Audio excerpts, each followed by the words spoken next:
This review does not contain spoilers, but opens with an excerpt from the beginning of the book.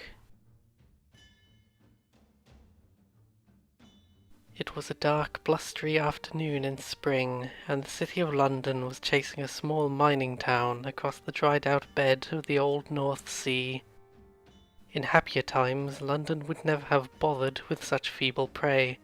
The great traction city had once spent its days hunting far bigger towns than this, ranging north as far as the edges of the ice waste and south to the shores of the Mediterranean. But lately prey of any kind had started to grow scarce, and some of the larger cities had begun to look hungrily at London. For 10 years now it had been hiding from them, skulking in a damp, mountainous western district which the Guild of Historians said had once been the island of Britain.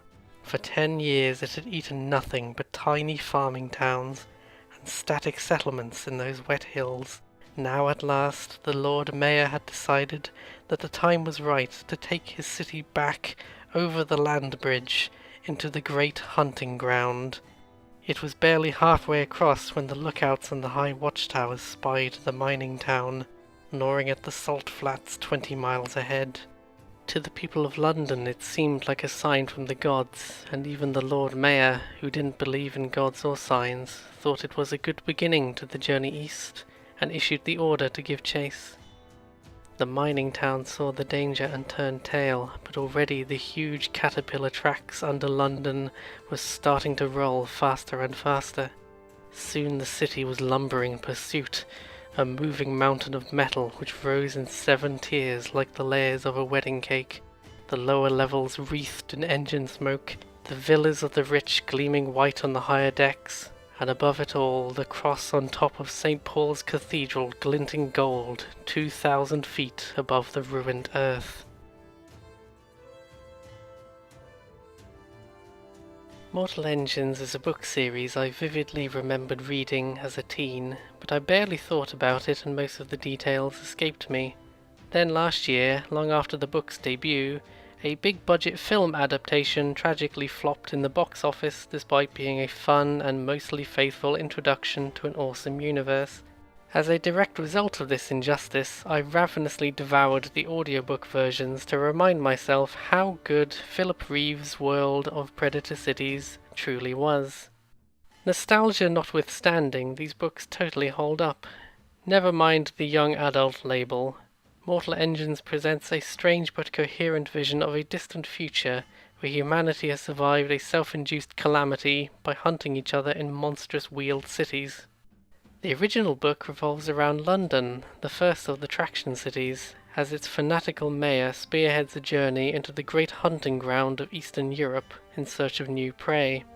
Tom Natsworthy, an apprentice historian, foils an assassination attempt and gets caught up in an adventure that sees him fall off of London and ultimately begin to question the selfish, short-sighted view of the world that he was raised with.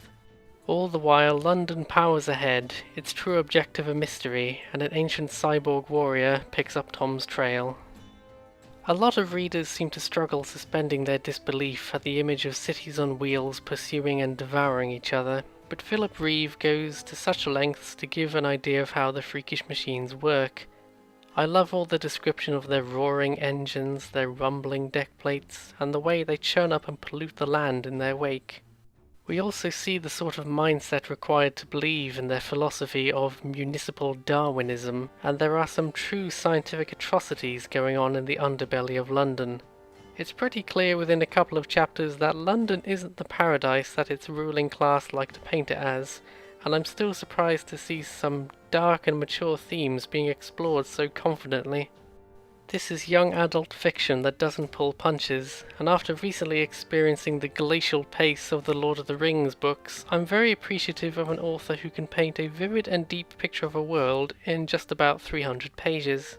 I initially didn't care for protagonist Tom very much, as he's downright whiny at times, but he ultimately goes through a major arc while putting up a believable fight and trying to cling to the ideology he's never had reason to question before. The first few chapters do a good job establishing London, and the inciting incident kicks in very quickly, but a major character is introduced a bit clumsily, even if he eventually turns into something quite interesting. People also seem a bit torn on would-be assassin Hester Shaw, although I find her disposition entirely understandable once you know her history. Overall, even if you don't like all the major characters, it feels deliberate to me that this is a world where good people can be driven to bad things, and a damaged figure like Hester was always bound to split opinion. Mortal Engines is a book I honestly appreciate more as an adult than I did in my teenage years, and the events surrounding Traction City London spiderweb in surprising ways, making all 4 of the original books equally worth reading. While there are definitely some tropes under the hood, I'm still impressed at any attempt at presenting a different kind of post-apocalypse story, and Mortal Engines is so rich with memorable imagery and language. The film isn't bad, but cuts out a lot of the finer details, as well as altering the ending in a way that would radically change the events of the sequels. So the movie might be a good starting point, but there's vastly more going on across the course of the 4 original books, as well as the later prequel trilogy.